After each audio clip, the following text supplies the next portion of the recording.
창세기 14장 1절요.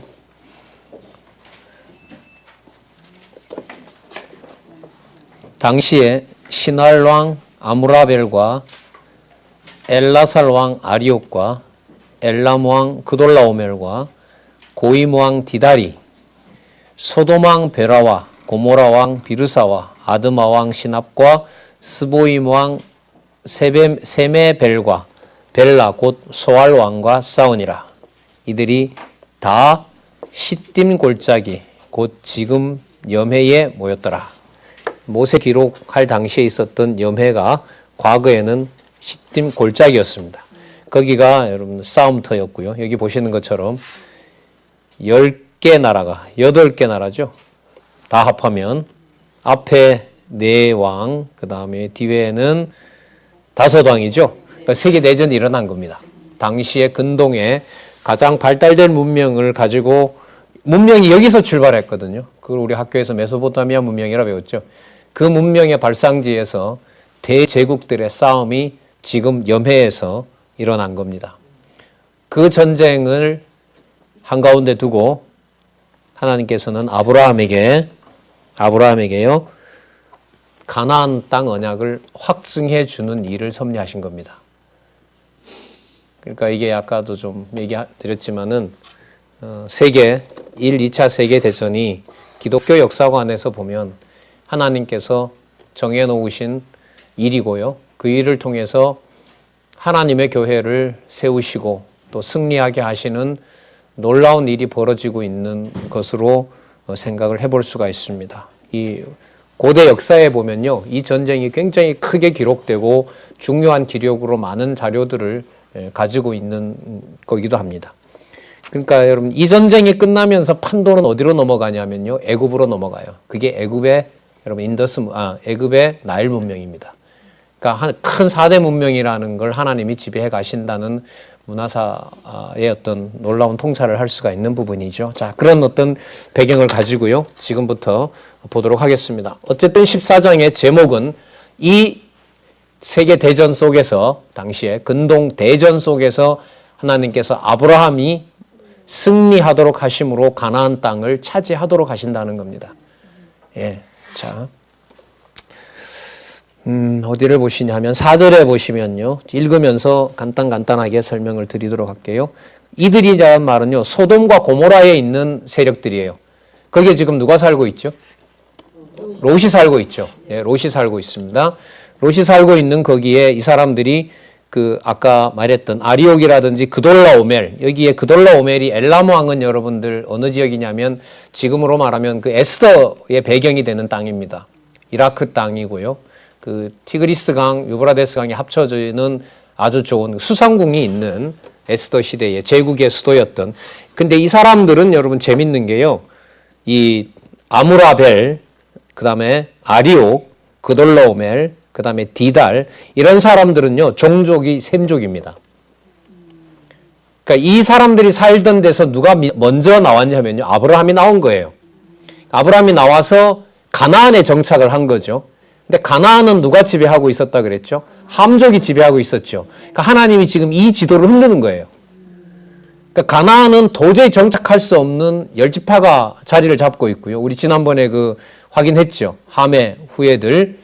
그러니까 7지파가 넘을 정도로 거기 지배하고 있는 상황에 함족에 있었던 이 사람들이 셈족에 있는 이 왕들을 섬기다가 세력이 커졌기 때문에 반란을 일으키면서 동맹을 맺어서 이쪽 오른쪽에 이 엘람이라든지 여기 있는 아므라벨, 이런 왕들과 싸움을 붙어버린 거예요.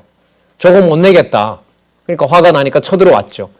쳐들어오기 전에 아브라함은 이미 가나안에 와서 정착하고 있었고 애굽까지 갔다 와서 이미 일정한 땅을 가나안에서 차지할 무렵이었어요. 근데 하나님이 여기서 큰 땅을 한번 줘야 되거든요. 그래서 하나님이 전쟁을 일으킨 거예요. 누구 때문에 무슨 전쟁을 일으켜요? 아브라함 뭐 주려고? 땅 주려고. 하나님 땅 주려고 세계대전을 일으켜요. 여러분, 누가 밖에서 이 강의를 들으면 뭐라 그럴까요? 그 정도 심각하게 저희들 상황이, 아니면 진짜 중요한 세계관을 여기서 저희들이 쓸 수 있는 겁니다. 사용할 수 있는 거죠. 성경을 통해서 기록하고 이렇게 주장할 수 있는 겁니다. 그래서 이 전쟁을 두고 많은 연구들이 따릅니다. 고대에. 왜 일어났을까? 결론을 아브라함 땅 주려고 이렇게 낼까요? 못 냅니다. 고대이기 때문에. 그러나 우리는 답이 나왔잖아요. 전쟁에서의 승리를 위해서 가나안 땅을 주려고 하나님께서 당시의 세계대전을 일으킨 겁니다. 자, 그 배경이 쭉 나타나 있어요. 자, 누가 누구를 섬겼다 이렇게 나와갔는데요. 어디를 보시냐면 7절로 가볼게요.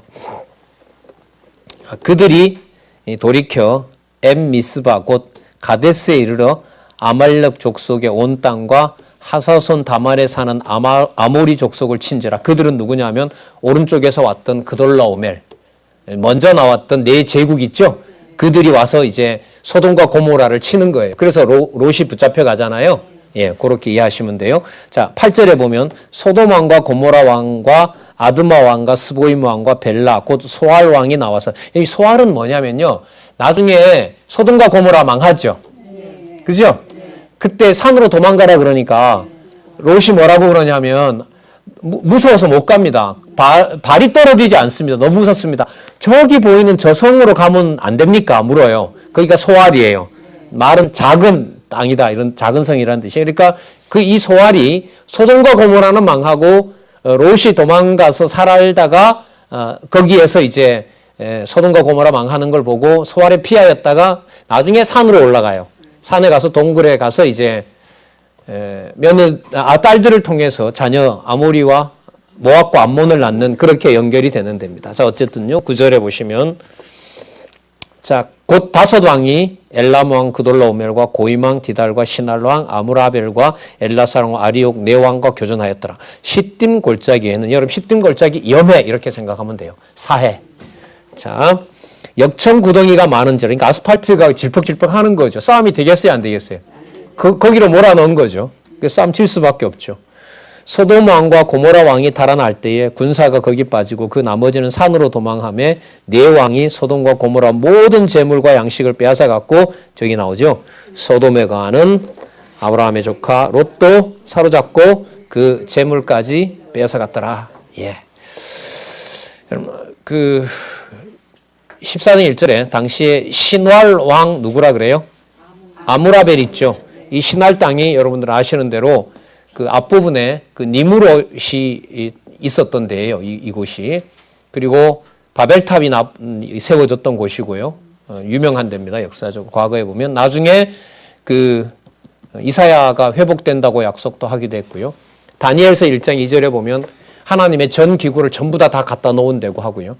그러니까 고대 역사에 있어서 주목할 땅이 바로 신할 땅인데, 그 땅을 여러분 아므라벨이 지배를 하고 있었습니다. 게으른 셈족이라고 얘기를 하기도 합니다. 자, 그러니까 지금 판도가 어떻게 바뀌어 나가는 거냐면, 함족이 누구한테? 셈족한테 지배를 당하는 과정이에요, 이게. 그 와중에 하나님께서는 셈족 중에 아브라함을 뽑아서 가나안에다가 정착시키면서 성경 내용으로 보면 무슨 땅 언약을 주신다고요? 가나안 땅 언약을 해주시는 것이다. 이렇게 보시면 됩니다. 자, 14장 13절에서부터 16절에 보시면 아브라함이 조카 롯을 연합군의 포로에서 구출해냅니다. 자, 잡혀갔을 때 히브리 사람 아브라함에게 고하니 때 아브라함이 아모리 족속 마므레 상수리 숲을 근처에 거하였더라. 마므레는 에스골의 형제요 또 아넬의 형제라. 그들은 아브라함과 동맹한 자다. 여러분 여기 보면 어느 족속 마므레 상수리라 그래요? 아모리 족속이라 그러죠. 아모리 족속은 여러분들 함족일까요? 셈족일까요? 함족이에요. 가나안에 들어왔던 이 사람들이 함족인데, 제가 무슨 말씀 드리려고 하냐면 이 정도까지는 들어놓으셔도 좋을 것 같아요. 그러니까 셈족 계열에 있는 아브라함이 연합군을 만드는 게 누구랑 만드냐? 함족하고 만들어요. 그리고 이 사람들과 함께 누구를 치냐면 셈족을 쳐요. 거기에 잡혀간 롯을 구해와요. 그러면서 함족을 가나안 땅에서 아브라함이 결국 뭐 하게 돼가요? 점점 땅을 넓혀가요. 그럼 무슨 약속이 지금 이루어져 가고 있어요? 그러니까 누구 밑에 있게 된다는? 함이 셈의 그 형들의 종이 되기 때문에요. 셈족의 종이 되는 일이 아브라함의 땅 언약이 성취되는 과정에 일어나는 일이에요. 그러니까 누구와 연관이 돼요? 누구와 연관이 돼요? 노아와 연관이 된다 이 말이에요. 아셨어요? 그러니까 떨어뜨리면 안 돼요. 수평적으로 나타나는 본문에서도. 그러니까 아브라함이 전쟁에서 승리했던 것은 아브라함에게 가나안 땅 주기 위한 것이지만 이미 누구에게 대한 언약의 근거를 둔다? 노아에게 했던 언약의 근거를 두고 있다. 그거 하나 꼭 잡으시기 바라고요. 왜냐하면 이런 인물들 이름이 계속 반복되니까요. 자, 아브라함이 그 조카의 사로잡혔음을 듣고 집에서 길리고 연습한 자 318인, 큰 부족입니다. 왕 정도라고 해도 될 것 같아요. 왜냐하면 애굽까지 가서 재산뿐만 아니라 여러분들 가솔들도 다 데려오기 때문에 이미 아브라함의 이름은 많이 창대져 있었고요. 더 창대하게 되는 일이 나타납니다. 15절에 보면 그 가신을 나누어 밤을 타서 그들을 쳐서 파하고 다메섹 좌편 호박까지 쫓아가서 모든 빼앗겼던 재물과 자기 조카 롯과 그 재물과 부녀와 인민을 다 찾아갔다. 여러분들 머릿속에 지도를 한번 그려보시면 그 사해 바닷가 밑에서부터 시작해가지고요. 저 위에 그 단지파까지 꽤 넓은 땅이죠.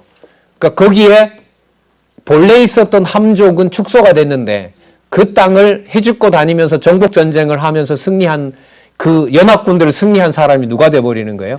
아브라함이 돼버리는 거죠. 그럼 아브라함 이름이 뭐가 돼요? 창대케 되는 거죠. 그렇게 해서 하나님 지금 땅을 주고 있는 거예요. 자, 14장 17절에서부터 20절. 아브라함이 이게 놀라운 인물이 나오죠. 멜기세덱에게 노량물 중 10분의 1을 드립니다. 그러니까 아브라함이 전쟁을 치렀던 중간에 어느 땅이 있냐면 살렘 땅이 있어요. 여러분 아직까지 살렘 땅의 정복은 아직 이루어지지 않았습니다. 그러니까 아브라함이 2000년이니까요. 앞으로 적어도 여호수아 때 가서야 이 살렘 땅을 차지하니까 살렘 땅의 주인이 이스라엘 선민이 될 때까지는 이 당시로부터 앞으로 600년은 있어야 돼요. 그런데 살렘에서 온 왕이 참 족보도 헤아리기 어렵고 정체불명이지만 마치 히브리서에 의하면 하나님과 같이 방불한, 하나님의 아들과 같이 방불한 멜기세덱이 나와서 그 땅을 누구에게 줘요? 아브라함이 차지하는 그 전쟁에 대해서 땅을 주기보다 정확하게 복을 내리는 거죠. 그 과정을 한번 보자고요. 나중에 이제 히브리서 기자를 통해서 여기 비밀을 풀어내버리죠. 무슨 뜻이냐면 아브라함을 살렘 왕이 축복했다는 말은 아브라함이 믿음의 선진으로서 메시아로부터 복을 확인받았다라는 걸로 히브리서는 쓰고 있어요. 그러니까 아브라함의 허리에서 그리스도가 나오지만 이미 아브라함은 누구에게? 메시아에게 예물을 드렸다라는 걸로 히브리서가 쓰고 있는 거죠. 이건 여러분 시간 논리가 아니에요.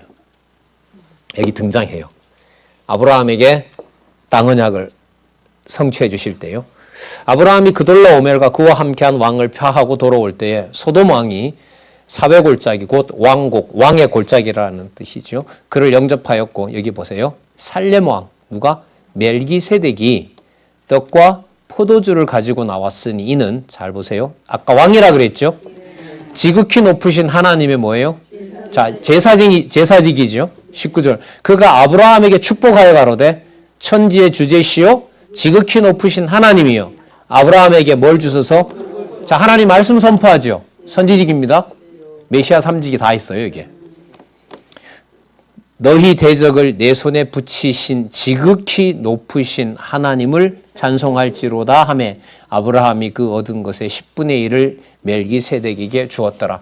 단을 쌓았던 것이나 멜기세덱의 축복에 대해서 제사장이기 때문에 멜기세덱의 제물을 드리는 것이나 여호와의 이름을 불렀더라는 맥락에서는 같은 사건입니다. 그럼 전쟁 왜 이기게 했죠? 전쟁 이기게 한 다음에 일어난 일은 누구 기억하게 되는 거죠? 누구를 통하여? 멜기세덱을 통하여. 삼직을 가진 멜기세덱을 통하여 여호와의 이름을 부르게 한 겁니다. 이 내용에 대한 해설은 여러분들이 우리가 지난번에 살펴보았던 히브리서 5장, 6장, 7장에 가면 멜기세덱에 대한 놀라운 얘기가 나옵니다. 천사보다 우월한 예수. 그 다음 모세보다 우월한 예수. 또 그렇죠. 아론보다 우월한 예수님 신분의 이 내용이 나오고요. 그 다음에 제사 사역상의 우월성을 말하면서 이 내용이 나와요. 그게 5장, 6장, 7장에 가면 있습니다. 너무너무 놀라운 얘기죠. 그러면 여러분, 아브라함에게 축복해준 분이 누굴까요? 메시아입니다. 메시아입니다. 구체적으로. 장차 올, 그래서 히브리서에 가면 그리스도가 허리에 있었지만 아브라함이 이미 누구에게? 아브라함이 자기보다 후손으로 올 육신으로 보면 그러나 그가 이미 메시아에게 예물을 드렸다라는 걸로 해석을 하고 있죠. 이 시간을 넘어서는 문제입니다. 이런 문제들은요. 자, 그럼 어떻게 이해할 수 있어? 시간을 넘어섰다는 이 구절만 가지고 어떻게 이해할 수 있어? 그래서 제가 아까 히브리서를 저희들이 공부했다고 말씀을 드렸잖아요. 이것 가지고는 알 수가 없죠. 히브리서의 이 내용을 뭐하고 합니까? 사도들에게 계시를 줘서 이 부분을 해설을 아주 길게 해놓고 있죠. 그래서 제가 5장, 6장, 7장을 꼭 확인하시라고 말씀을 드리는 겁니다. 놀라운 얘기입니다. 그 아브라함이, 그러니까 히브리서 11장의 1절에 있는 대로 믿음은 바라는 것들의 그리스도가 실상으로 오는 건데 실제로 올 뿐이라는 사실을 살렘 왕을 소개를 하는데 여기보다 더 신비하게 히브리서에 가면 족보도 없고 누구로부터 태어난 게 아니에요? 사람으로부터 태어난 게 아니죠. 마치 뭐와 방불하더라? 하나님과 방불하더라. 답이 나온 거죠, 그게. 그러니까 아브라함이 고대에 우리로부터 3,000년 전, 4,000년 전 사람이지만 그때 하나님이나 지금 하나님이나 동일한 하나님으로 존재한다는 사실을 우리는 이 기록을 통해서 확인할 수가 있습니다. 자, 일단 배운 부분이 확실하기 때문에 또 재밌는 게요. 이게 투쟁 맥락하고 또 직결이 돼요.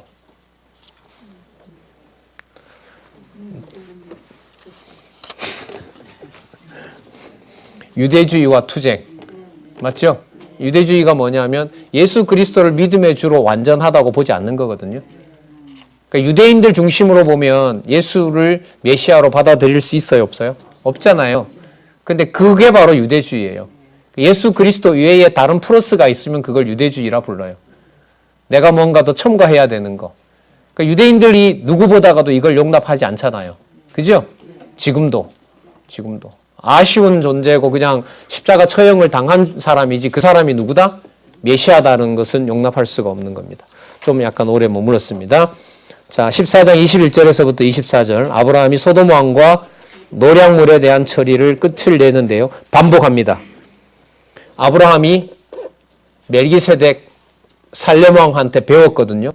선지자로 배운 거예요. 그래서 똑같은 말을 해요. 22절 아브라함이 소돔 왕에게 이르되 천지의 주제시요 지극히 높으신 하나님 여호와께서 이거 아까 누가 가르쳐 준 거예요.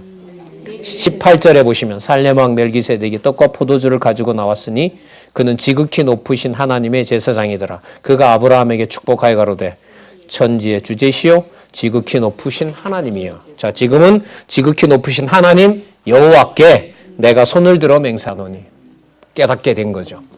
누구다? 그 하나님이 바로 약속하신 것을 이루시는 여호와라는 사실을 알게 된 겁니다. 그러면서 하는 말이 여기서 이제 믿음의 행위가 드러나죠. 네가 준 것을 내가 오해받을까 봐. 그러니까 너 덕분에 가나안 정착했다고 소리 들을까 봐 너 준 거 다 가져가라. 단 24절 전쟁 치르면서 소년들이 먹은 거, 그죠? 병사들이 먹은 거. 왜냐하면 너 전쟁을 우리가 치러줬으니까. 나의 동행한 아넬과 에스겔과 마레스의 분깃을 제할지니 이 사람들이 아까 여러분들 읽었던 사람들이에요. 아까 이 사람들을 데리고 갔다 그랬잖아요. 아까 13절에 보면 13절 끝에 보세요. 마므레는 에스골의 형제요 또 아넬의 형제라. 마므레, 에스골, 아넬 다 나오죠. 그러니까 이 사람들과 함께 전쟁을 해서 이긴 거였어요. 그 사람들이 전쟁을 했기 때문에 저 사람들에 대해서 수고한 것에 대해서만 지불해라. 자기는 가지고 가겠다, 안 가지고 가겠다? 절대로 안 가지고 가겠다. 왜냐하면 너 때문에 내가 가나안 땅에 정착했던 소리를 안 들으려고 하는 거죠. 그러니까 누구를 기억하고 싶어서 그 원조를 안 받은 거예요? 그렇죠. 그게 바로 뭐가 되는 거예요? 점점 믿음에서 믿음으로 이르게 하는 거예요. 그러니까 준 믿음을 누가 관리한다는 거예요? 여호와께서 관리한다는 거예요. 여호와께서. 믿음에서 믿음에 이르게 하나니가 바로 그겁니다. 주신 그 믿음을 이르게 하시는 분이 누구다? 여호와이시더라는 거죠. 그걸 지금 끝에 보면 잘 나와 있습니다. 그들이 그 분깃을 취할 것이니라. 자, 그 다음에요. 자, 땅 확실하게 줬죠. 예, 졸지에 그냥 막 승전까지 하게 돼서 지금 이 경험으로 보면요, 여기가 사해바라 남쪽이 여러분들 아까 그 시딤 골짜기라는 데 있었죠. 시딤 골짜기가 보통 이제 학계에서 말할 때 사해 저기 위가 아니고요, 사해 제일 아랫부분이에요. 거기 누가 살고 있냐면 모압이 살고 있어요. 땅으로 보면 모세가 가나안에 들어갈 무렵에는 사해 남단에 누가 살았냐 하면요, 에돔과 모압이 살고 있어요. 그래 거기 지나갈 때 되게 애를 먹잖아요. 치려고 하니까 여호와께서 뭐라고 치지 말라 그래요. 왜냐하면 모압과 암몬이 여러분 누구의 후손이에요? 따지고 보면 롯이죠. 롯의 자녀. 롯은 또 누구 형제예요? 아브라함의 친족 아니에요. 그러니까 치러 들어갈 때 하나님께서 모세를 통하여 모압과 암몬을 처음에 치지 말라 그래요. 근데 나중에 이제 또 전쟁을 걸어올 때는 또 이렇게 전쟁은 하지만요, 거기에 지나가게 되는 그런 일이 벌어집니다. 126페이지 보면 참고로 그 지도가 나와 있으니까요. 참조하시기 바라고요. 보이는 여러분 이 영토 내에서 뭐예요? 전쟁이 일어난 거예요. 세계대전이 일어난 거죠. 서쪽에 있던 팀이 동쪽에 있던 그 왕들을 배반하니까 동쪽에 있던 왕들이 전쟁을 하러 왔는데 그게 아브라함이 어디에서부터요? 사해 남단에서부터 아까 어디까지 쫓아갔다 그랬어요? 그 다음에 다메섹까지 쫓아갔다 그랬죠. 다메섹은 여러분들 어느 지파냐면요, 12지파로 보면 갓지파예요.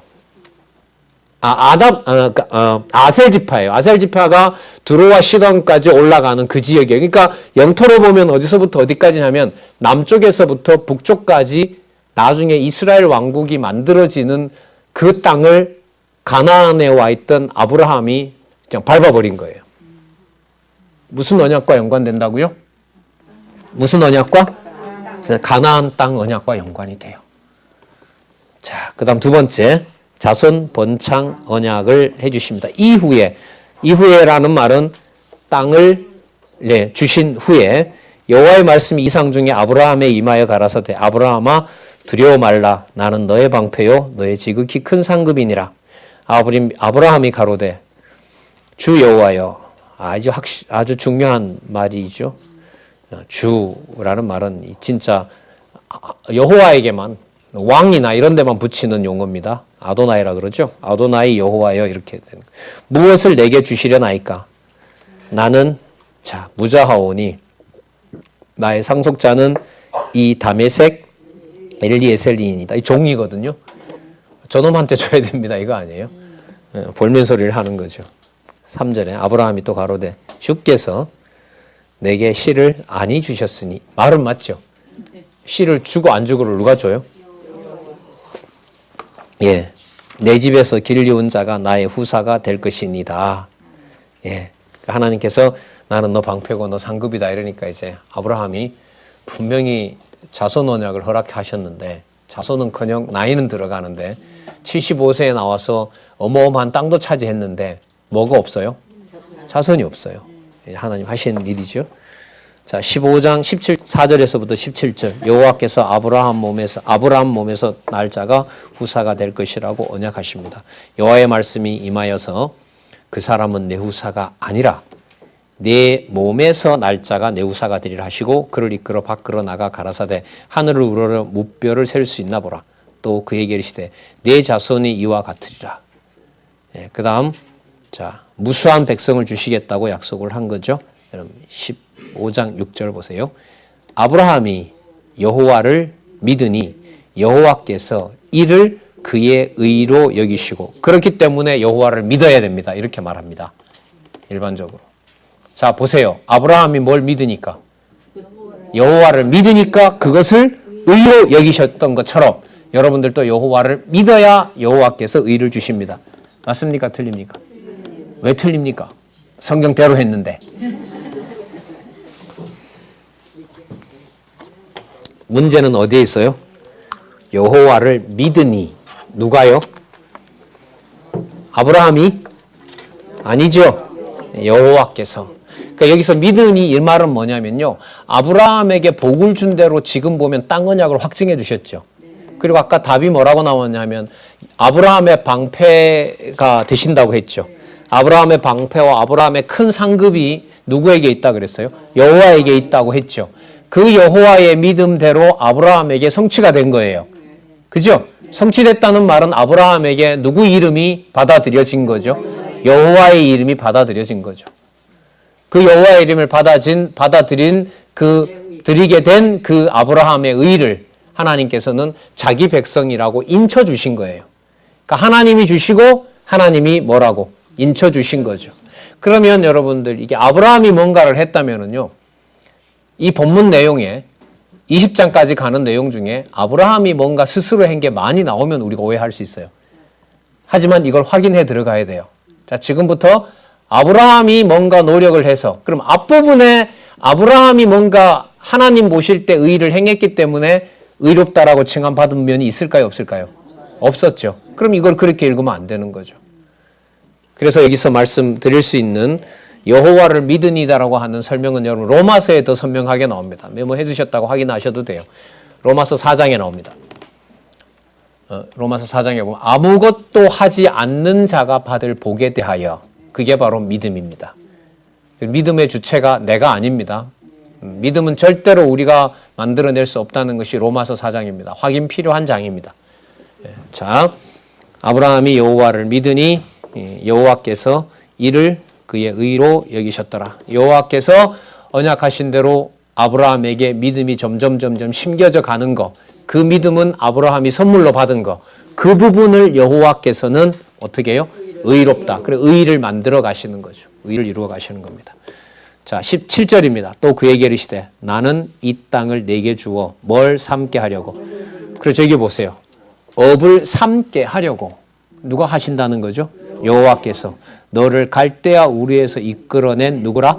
여호와라. 그러면 결론이 또 나오네요. 이제까지 이루신 분이 바로 누구다?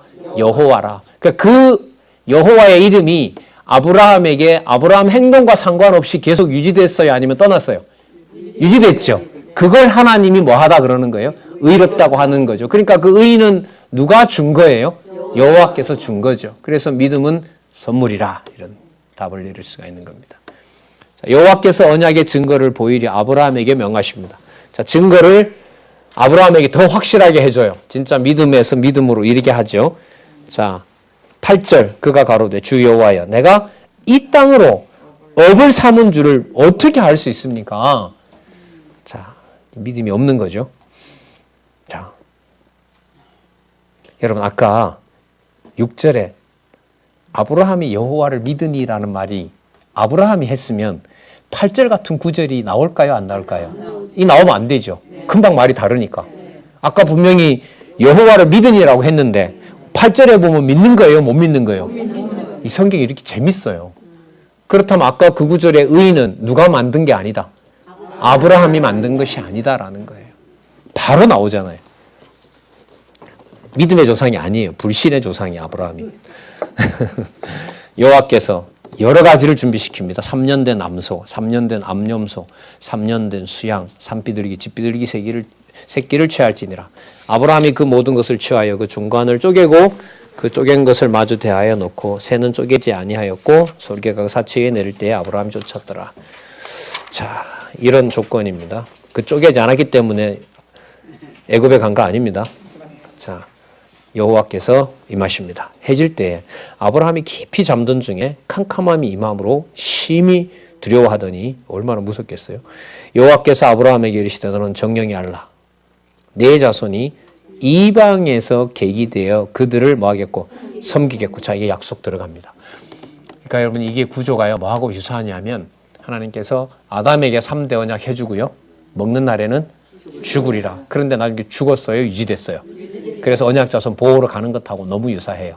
그래서 제가 그때 계속해서 말씀드렸던 것이 1장 26절부터 2장 4절 그리고 2장 5절부터 2장 25절의 성경의 순서는 꼭 기억하시라고.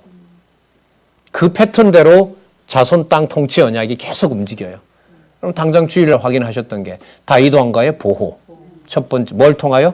왕가의 타락과 비극으로. 비극과 타락으로. 맞죠? 똑같아요. 교회를 하나님께서 세우셨고 교회를 하나님께서 승리하게 하신다면 방법은 하나님의 주권대로 해나가시는 겁니다. 그러니까 여호와의 이름을 여호와께서 보존하지 않으면 보존할 방법이 없습니다. 그게 막연한 게 아니라요. 그게 교과서 읽는다고 이런 게 안 나오거든요. 뭐 재밌는 이야기 본다고 그게 구성되겠어요? 그러니까 사단은 여러분과 저에게 너 많이 들었으니까 아니까 안 봐도 돼 이렇게 출발합니다. 성경을 못 보게 하는 거죠. 왜? 확증을 할까 봐. 몇 장 몇 절 어느 부분에까지 확증을 해 들어가면 그야말로 사단이 틈탈 수가 없잖아요. 그것도 구조적으로 연결을 시켜놓고 있기 때문에 야 저쪽에는 반대되잖아. 뭐 무슨 반대야? 그게 여호와께서 하신 일을 여호와께서 이루신다는 증거가 바로 인간을 무능력하게 하는 과정인데 자 여기 보시면 내 자손이 이방에서 뭐가 돼요? 객이 되어 그들을 뭐 하겠고 여러분 이방에 객이 된다는 건 여러분 자손 언약을 이루는 것에서 이게 불리해요? 유리해요? 불리하죠. 남에게 종노릇을 하는데 어떻게 자손이 번창해요? 우리 방식이 아니에요. 그들은 그것도 몇 년 동안? 그들은 이제 그 이방이죠. 이방인들은 400년 동안 누구를 내 자손을 뭐 한다? 괴롭힌다. 이게 자손 번창이에요? 그러게. 자, 그 다음에 보세요. 14절. 그 섬기는 나라를 누가 심판해요? 징치라는 말은 심판입니다. 내가라는 말은 여호와죠. 여호와인 당신이 심판하겠다는 거죠. 그럼 우리 같으면 넣지 말지. 그죠? 타락시키지 말지. 어차피 보여줄 것인데 어차피 가나안 줄 건데 애굽으로 보내지 말지. 예, 목적이 땅 차지하는 데 있는 게 아니거든요. 여호와를 알게 하는 거죠. 여호와를 알게 하는데 마음이 편안해지잖아요. 그럼 성경이 또다시 보여요. 늘 말씀드립니다만은 전 진짜 감사해요. 뭔 일을 이제 그 86년도에 이제 친구를 통해서 그 당시에는 박 목사님이죠. 테이프를 처음 요한복음 로마서 이렇게 듣게 됐는데요. 그동안도 뭐 젊은 시절부터 많은 걸 겪었죠. 지방에서부터. 여기 와서도 보고 있고요. 또 겪고 있는데 그 모든 사건에서 성경을 점점 더 보고 싶은 마음을 준 게 감사하더라고요. 그러니까 오늘도 마찬가지로 그렇게 가거든요. 제가 준비한 대로 좀 오버한 것도 있고 확인되지 않는 것도 던진 게 있고 다른 어떤 부분에 가서 이게 전체적으로 요한계시록까지 가는 이 페이지가 연결된 총서가 논리적으로 이렇게 과연 맞는 것인가? 그거는 강의를 하면서 맨날 던질 수밖에 없어요. 이렇게 여러분들한테 전하지만은 전하는 것 속에서 보면 의문점이 생기고 확인해 보고 싶은 게 생기거든요. 그럼 그 확인해 싶은 게 지적인 그 욕망에서만 그러느냐? 그것도 하나님 관리해 주지 않으면 또 내 지식으로 가게 되는 거죠. 그래서 우리 경우로 보면요. 40년, 어수선해서 작년이 40주년인데 아름다운 행사 케이크도 하나 못 자르시고 외부에서 온 저러 봤을 때 참 불쌍하세요, 여러분들이. 농담이고요. 작년이 우리 40주년 지나갔거든요. 그래서 케이크라도 하나, 자, 네, 맥락이 없는 헛소리를 해서 잠을 잠시 깨우고 자, 내가 징치할지며 그 후에 내 자손이 그 다음에 보세요. 무엇을 끌고? 그러니까 600년이 맞죠. 그러니까 1500년경에 이제 탈출하니까 500년 후에 탈출할 때 애굽 사람들로부터 재물까지 가지고 나올 것을 여기서 다 약속하고 있어요. 여러분 그 재물로 뭐 하죠?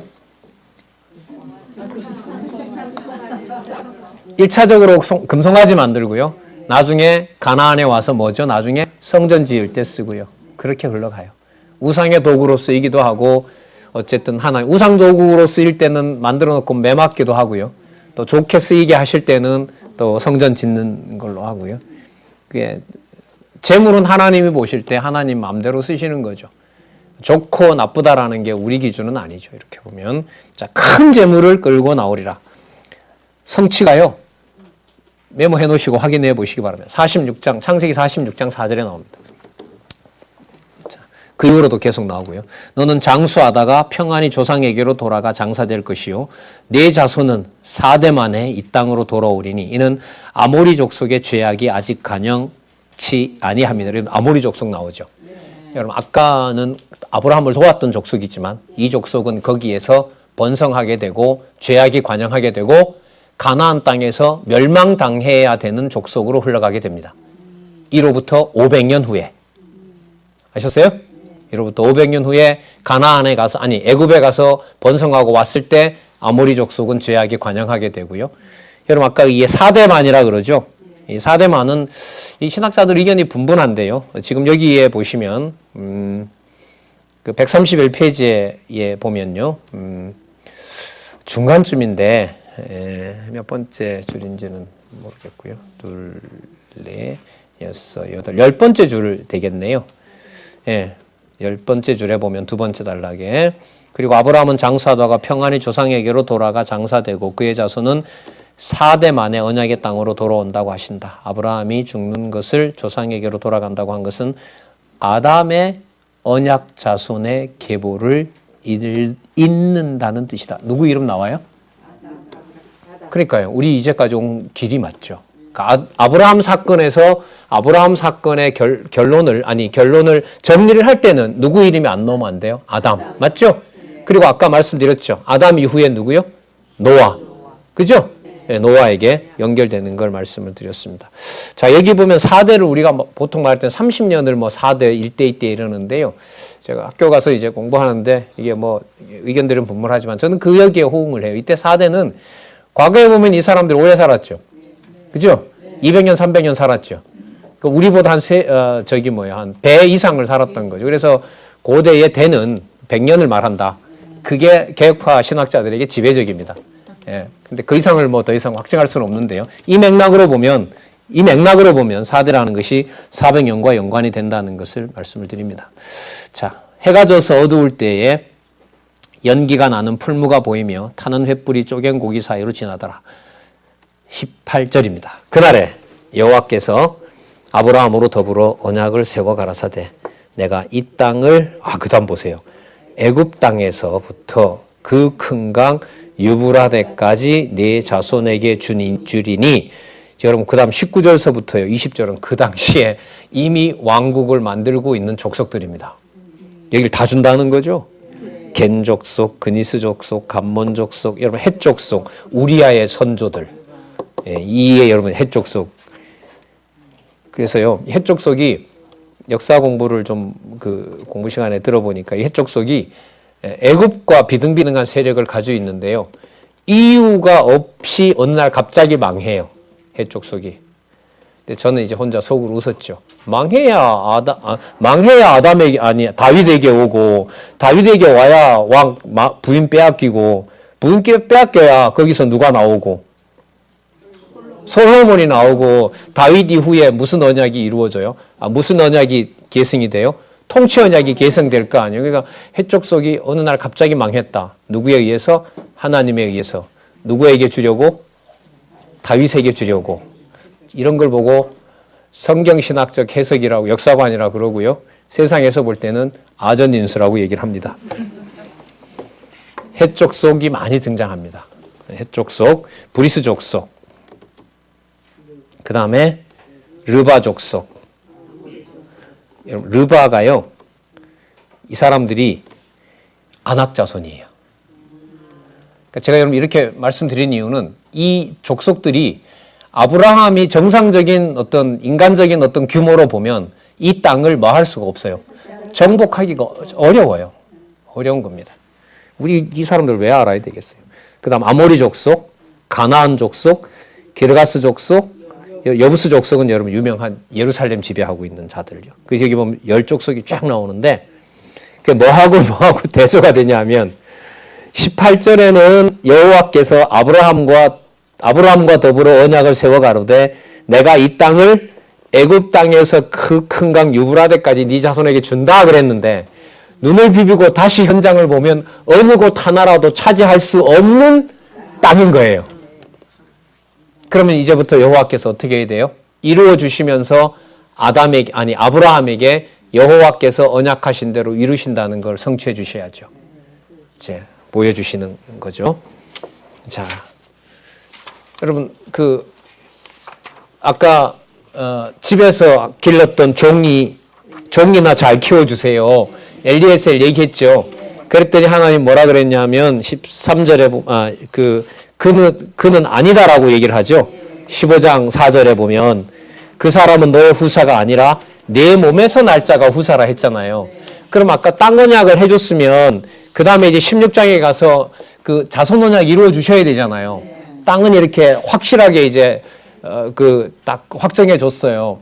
애굽에서부터 브엘세바까지. 그러니까 12지파 영토를요 여호수아가 점령하지만 찾아 들어가면 여러분 일단 누구에게서 아브라함이 그 땅을 이미 다 확인받았어요. 근데 400년 동안 죄악이 더 관영해야 되고 가나안이 멸망해야 될 원인을 스스로 만들어버리게 해요. 그래서 망할 수밖에 없는 나라가 되도록 하죠. 여러분 이 족속은요 여호수아 때 다 완성 안 돼요. 여러분 여호수아 다음에 성경 내용 뭐죠? 사사기죠. 언약 자손의 시험. 그게 한 400년, 300년 되거든요. 300년 동안 여러분 아시는 것처럼 땅을 점점 거의 다 빼앗겨요. 12지파에게 분배했던 땅이 또 요단강 기준으로 동쪽, 서쪽 거의 다 이방 족속들에게 원상 회복됩니다. 그래서 여러분들 아시는 것처럼 다윗이 등장해서 전쟁을 할 때까지 사울 왕 당시에도 이런 땅을 점점 빼앗아요? 아니면 빼앗겨요? 빼앗기죠. 다른 데는 이루 말할 것도 없고. 그래서 땅 언약이 왕이 올 때까지요. 여호와께서는 사사기서 내용은 뭐보다가 더 기냐 하면요. 광야 생활 40년보다 더 길어요. 8배나 돼요. 그러니까 주신 땅을 표면적으로 보면 여호와께서 보호하는 것이 아니라 뭐 하고 있는 것 같아요? 빼앗기는 것처럼 보여요. 그래서 이 땅은 나중에 누구의 때 가서 다 회복되냐면요. 다윗을 지나서 엄청 많은 피를 흘리죠. 다윗을 지나서 거의 솔로몬에게 가서 모든 땅에 아까 어디서부터 그랬어요? 애굽에서부터 유브라데까지를 솔로몬에게 가서 이루어져요. 그래서 사사기 내용은 매우 매우 중요합니다. 땅 언약 성취 섭리 속에 들어가 있죠. 맞죠? 400년 동안 땅 빼앗기는 내용이에요. 거기 보면. 근데 빼앗기려고 하면 죽겠다 그러니까 누구 보내고? 사사 보내고. 또 평안해지면 범죄하고. 범죄하면 또 하나님 때리고 죽겠다고 하면 또 보내고.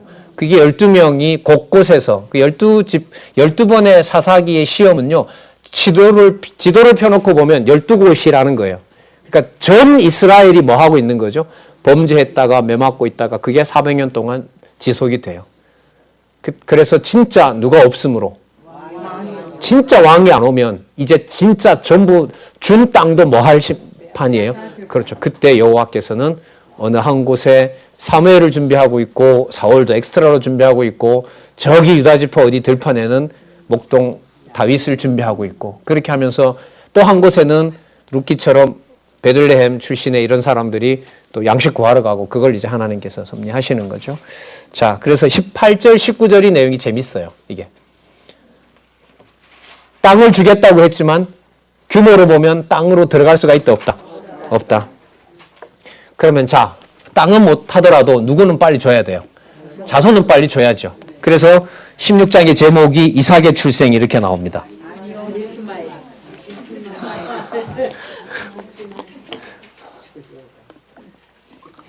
이삭 아니죠? 네. 이자는 맞지만 이씨는 맞는데요. 스마엘입니다. 여러분, 진짜 하나님 진짜 섭리 묘하지 않아요? 그죠? 여기 이스마엘이 나오면 안 되거든요. 나이도 75세인데. 자, 여러분 16장 1절이 아까 11장 30절에 했던 게 이게 이어져요. 이제 아브라함의 아내 사레는 생산치 못하였고 그에게 한 여종이 있으니 애굽 사람이요 이름은 하갈이라. 여러분 이 내용을 연결을 시키려면 아까 11장 30절까지 가야 돼요. 노아 당시 이후에 셈의 후손들요. 사레가 아브라함에게 이르되 여호와께서 나의 생산을 허락하지 아니하였으니 여러분 요건 맞아요. 맞죠? 원컨대 나의 여종과 동침하라. 이게 사라의 말이에요. 그러니까 이게 정리하면 이렇게 돼요. 여호와가 하지 않았으니 누가 하자? 아, 좋죠. 이게 여러분 신앙입니다. 여호와가 하지 않았으니까 누가 하자? 예, 이게 할머니예요. 이 사라 할머니가 약간 정신이 좀 가요. 나의 여종과 동침하라. 내가 혹 그로 말미암아 자녀를 얻을까 하매 아브라함이 사라의 말을 들으니라. 돕는 배필이죠. 이게 돕는 배필이에요. 그런데도 안 버려요. 못 버려요. 하와가 산자의 어미가 된 것처럼요. 사례는 나중에 열국의 어미가 됩니다. 하는 짓으로 보면 박탈해야죠. 이 지위를. 아브라함의 아내 사레가 그 여종 애굽 사람 하가를 가져 그 남편 아브라함에게 첩으로 준 때는 아브라함이 가나안 땅에 거한 지 몇 년이에요? 10년 후더라. 그럼 75세 나왔으니까 몇 년 됐어 이제? 85세 된 거죠. 여러분 한번 시도할 만해요, 안 해요? 10년 동안 자식을 안 줬으니까, 그죠? 뭔가 해도 될 것 같잖아요. 근데 하나님은 이때도 아닌 거죠. 실수하고 나니 나타나시잖아요. 아브라함이 하갈과 동침하였더니 하갈이 잉태하여 그가 자기 잉태함을 깨닫고 그 여주인을 멸시한지라. 근데 과관입니다. 보면 인간적으로 보면. 누가 잘못한 이 일 누가 벌린 거예요? 사라가 벌렸죠. 맞죠? 사레가 벌렸죠. 그죠? 근데 왜 남편 보고 뭐라 해요? 사레가 아브라함에게 이르되 나의 받은 욕은 당신이 받아야 옳도다. 이 여자 진짜 웃겨요. 내가 나의 여종을 당신 품에 두었거늘 그가 자기의 잉태함을 깨닫고 나를 멸시하니, 그 다음 잘 보세요. 당신과 나 사이에 누가 판단한다? 그 여호와께서 여러분들 같으면 나타나서 뭐라 판단하겠어요? 이 일의 시작을 누가 했으니? 너가 했으니까 네가 책임져야지. 왜 남편을 닥달하느냐? 너부터 일단 저주받고, 너부터 일단 심판받고, 그 다음에 아담도 왜 그 말을 듣고 기다리지 못했느냐, 이렇게 가야 되는데, 여러분 이런 사건을 여기서 왜 기록할까요? 자손오냐? 누가 이루신다? 그거예요. 그래서 이렇게 진짜 재밌는 사건이 들어가 있어요. 아브라함이 사라에게 이르되 그대의 여종은 그대의 수중에 있으니 그대 눈에 좋은 대로 그대로 행하라 하매 사레가 반대로 하갈을 이제 학대하고 하갈이 사레 앞에서 도망하였더라. 아들 낳아주고 도망쳐야 되고 쫓겨나는 거죠. 맞습니다. 네. 그러니까 이런 경우로 보면요. 요즘 우리말로 말하면 안방주인이 누구냐라는 결정은 아들을 낳느냐 못 낳느냐에 있고요. 근데 그 처사를 아브라함이 최종적으로 결정해서 여종을 내보내버리죠. 그죠? 그럼 그 권한은 누구에게 있어요? 그러니까 현상적으로 보면 아들을 낳느냐 못 낳느냐에 있는 건데 그걸 통치하는 자가 누구예요? 아브라함인 거예요. 아브라함이 누구를 내보내버려요?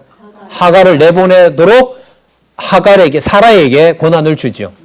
여러분 이걸 이해하시려면요. 갈라디아에서에 가서 하갈을 신의 산으로, 그 다음에 사라를 나중에 사라를 무엇으로? 복음으로 그렇게 이해하는 해설이 갈라디아에서에 가면 나옵니다. 이게 이 부분을 배경으로 해서 쓰고 있어요. 그래서 거기 하갈은 애굽에 속하고 율법으로 얘기를 하고요.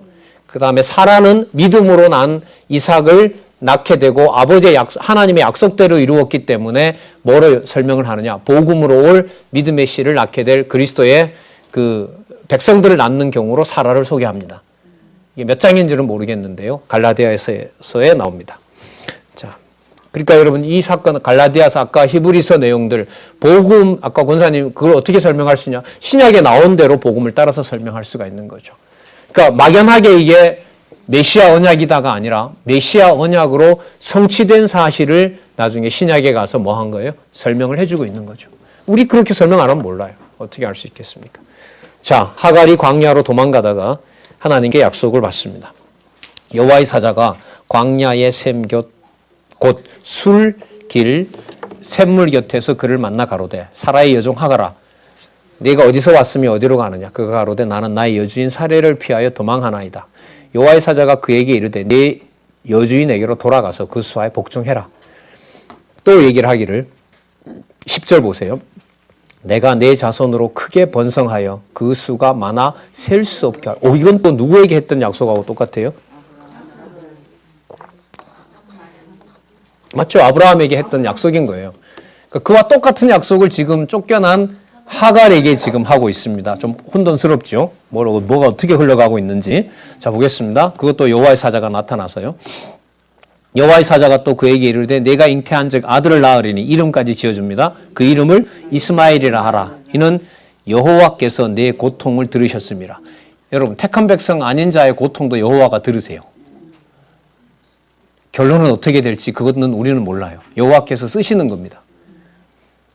자, 그가 사람 중에 들나귀 같이 되리니 그 손이 모든 사람을 치겠고, 이 큰일 낼 놈이에요. 어쨌든 하갈의 이것은 번성한다 그랬고요. 규모도 커진다고 했고요. 모든 사람의 손이 그를 치며 모든 사람과 싸워야 돼요.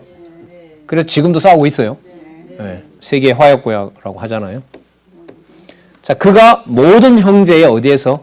동방에서 살리라. 그래서 이 사람들이 살고 있는 지역을 아시아라고 부릅니다. 터키에서부터 서남아시아 지역을, 우리는 극동에 있는 아시아고요. 자, 형제들의 동방에서 살리라. 자, 셈족의 동쪽에서 살게 됩니다. 13절, 하갈이 자기에게 이르신 여호와의 이름을 돌보시는 감찰하시는 하나님이라 하였으니 이는 내가 어떻게 여기서 나를 감찰하시는 하나님을 배웠는고 함이라. 분명히 배웠다는 거죠. 그러므로 그 셈을 부헬라헤로이 이렇게 불렀으며 그것이 가데스와 베레사에 있더라. 가데스, 이건 가데스 바니아가 아니고 이쪽 남쪽에 있는 데입니다. 부헬라헤로이라는 말을 아까 감찰하시는 하나님이라 그랬죠. 그래서 이걸 좀 정확하게 문법적으로 풀면 나를 감찰하시는 살아계신 자의 우물, 이런 뜻입니다. 그러면 하갈이 이름 붙여준 그 우물을 통해서 누구 이름 기억하죠? 예. 이방인을 통해서 여호와의 이름을 기억나게 하는 방법이 하갈을 통해서 이름을 지어준 그 우물의 이름을 택한 백성들이 부르면서 누구의 이름을 기억하게 되죠? 여호와의 이름을 기억하게 되는 거죠. 그 이르자들을 어떻게 하나님이 섭리하시는지는 이제 이후 역사 속에서요. 그리고 현재까지 이어지는 역사 속에서 이들도 분명히, 여러분, 아브라함이 뭐의 근원이 된다 그랬어요? 이거예요. 아브라함의 복의 근원이 된다는 것이 롯도 물론이지만은요, 그의 후손 하갈을 통해서 낳은 자들이 나중에 복을 받게 되는, 특히 신령한 복을 받게 되는 것과 연관이 됩니다. 그래서 아랍 지역에 복음이 들어가는 것이 절대로 우연이 아닙니다. 그리고 세계 역사의 절반은요, 흥미롭게도 세계 역사의 절반을 차지하고 있는 대사건은 여러분들 바로 이슬람과 연관이 됩니다. 이슬람과. 이 족속이 지금 믿고 있는 신앙이 뭐죠? 구약 성경 일부를 받아들이는 여러분 모슬림 아닙니까? 그죠? 예, 마호메트 자들. 이 사이에 지금 복음이 전해지고 있고 그 복음을 목숨 걸고 전하는 많은 선교사들이 많은 많은 피해를 입었고요. 그 중세 천년을 끝내게 될 때도 여러분들이 하나님께서 이들을 사용을 하셨고요. 우리나라는 6.25 때 터키가 참전하는 바람에 이슬람이 우리나라에게 소개가 됐고요. 이런 역사들은 이제 좀 흥미거리로 나중에 살펴볼 수 있을 것 같아요. 고려시대 때 아랍 사람들이 우리나라에 들어와서 모르겠어, 모슬렘을 전했는지 뭐 유물만 전해주고 한지 그건 이제 그대로 흥미가 있고요. 어쨌든 이렇게 이스마엘을 먼저 태어나게 하십니다. 자, 16장 15절에서부터 16절, 몸종인 하갈이 누구의 아들요? 아브라함의 아들을 이스마엘을 낳습니다. 여러분 136페이지예요. 두 번째 단락은 여러분들 체크를 한번 해놓으시고 한번 나중에 읽어보시길 바랍니다. 두 번째 단락 첫 번째 문장은 한번 읽어볼게요. 사도 바울은 종의 몸에서 갈라디아 4장이네요. 사도 바울은 종의 몸에서 난 자를 육체를 따라 난 자라 하였고 아내의 몸에 난 자를 성령을 따라 난 사라에게서 난 자는 성령에 따라서 난 자라고 4장에 밝히고 있고요. 그 밑에 보면 잠언 16장 4절 악인까지라도 악한 날에 적당하게 지어 놓으셨습니다. 그 내용을 여러분 계시록 20장 1절에서 나중에 악의 세력을 키워서 하나님의 교회를 침략하는 일을 통해서 하나님이 일을 이루신다는 것을 꽤 긴 내용으로 136페이지 두 번째 단락에서 적고 있습니다. 크게 표시해 놓으셨다가 악을 하나님께서 어떻게 섭리하시느냐, 언약을 성취해 가시는 과정에 악을 어떻게 섭리하는지를 참조하실 수 있는 아주 좋은 면이에요. 136페이지 참조하시기 바랍니다.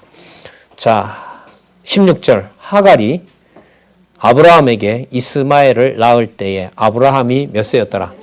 86세였더라. 따라서 애를 점점 못 낳을 나이가 되어가고 있더라. 근데 아직 안 주고 있더라. 이렇게 됩니다. 86세니까요. 100세에 낳으면 그 이삭하고 이스마엘이 몇 살 차이 나죠? 이 지금 86세니까 14살이죠. 14살 차이가 나니까 괴롭힐만 하죠. 나중 되면 괴롭히잖아요. 그러니까 5살 됐을 때 그러면 얘는 몇 살이 되지? 이스마엘은 19이니까 충분히 팰 수 있죠. 이건 몰래 쥐박을 수 있죠. 그럴 때 내보내버리잖아요. 그걸 갈라디아서에 가서 뭐냐 하면 성령으로 따라 난 자와 육체를 따라 난 자. 그러니까 여러분 안 보내면 열 몇 살 차이 나니까 7살짜리 된 이삭이 13살 차이가 된 20살짜리한테, 그러니까 초등학교 1학년이 대학생하고 싸워서 이겨요?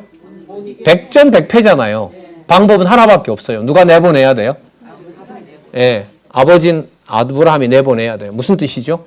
성령의 소욕을, 육체의 소욕이 거스리면 당해낼 재간이 없어요. 로마서 7장에 나오잖아요. 내가 한 법을 깨달았노니 내가 하나님의 법을 섬기고자 해도 또 다른 법이 나를 사로잡아 가는 것을 보는도다. 오라 나는 공고한 자로다. 방법이 없어요. 그걸 갈라디아서에서 얘기를 해요. 그래서 어떻게 그렇게 가르쳤는데 눈이라도 빼주려고 하다가 어떻게 다른 복음이 들어와서 그렇게 한순간에 무너질 수가 있느냐. 여러분들의 행위를 두고 책망하는 자들이 적그리스도다. 그들이. 여러분들이 가지고 있는 받았던 복음은 약한 것 같지만 성령의 열매가 맺어지고 있는 것이다. 절대로 현혹되지 말아라. 그게 여러분 은혜의 복음으로 양육, 이렇게 갈라디아에서 소개하고 있습니다. 그러니까 여러분 그 신약 성경 중에서도요, 신약 중에서 그 히브리서 내용요, 이 진짜 수준이 높아요. 이 내용은. 그러니까 개혁자들이 가장 많은 책을 내는 게 히브리서였거든요. 그 멜기세덱 이런 사건들은 뭐 온갖 얘기를 할 수 있거든요. 그 중에 또 하나가 뭐냐면 갈라디아서예요. 이른바 그 실체적인 의미로 해석하는 부분에 두드러진 성경 부분이 어디냐면 갈라디아서와 히브리서라고 보시면 돼요. 그러니까 그 내용을 이해하실 때 여기 나타난 이 맥락을 빼고 보면 이해가 잘 안 돼요. 아셨어요? 그래서 성경 본문 순서대로 이해를 해놓으시는 게 중요하다는 말씀을 자꾸 드리는 거예요. 자, 86세였더라. 자, 아들 낳아야 되겠죠. 그죠? 이제 아들 낳아야 돼. 86세니까요. 아직도 몇 년 더 기다리게 돼야 돼요. 아우, 진짜 이거 진짜 하나님 짐 빼놓죠. 그러니까 실수를 하면 그 다음에 태어나게 하면 좋잖아요. 그죠? 근데 하나님 계획은 아니죠. 십몇 년 후에 태어나서 나중에 이삭이 누구한테 혼이 나야 돼요? 이스마엘한테 얻어 터져야 돼요. 예. 그래서 얻어 터져 맞아 죽으면 누구 꼴 나요? 가인한테 맞아 죽은 아들 꼴 나는 거죠. 그러면 안 되잖아요. 하나님 다 그런 계산하셔가지고 어마어마한 약속 하나를 준비하고 있는데요. 17장에서부터 20장까지 내용은 여러분 이게 하나 기억하고요. 다음에 우리 사모하는 마음으로 예습을 해오셨으면 좋겠습니다. 성경 읽으셨으면 좋은데 사건은요. 이삭이 태어나는 사건입니다. 자손 언약과 연관되죠. 제목은 어디로 가고 있어요? 열국 통치로 가고 있어요. 이게 왜 이럴까?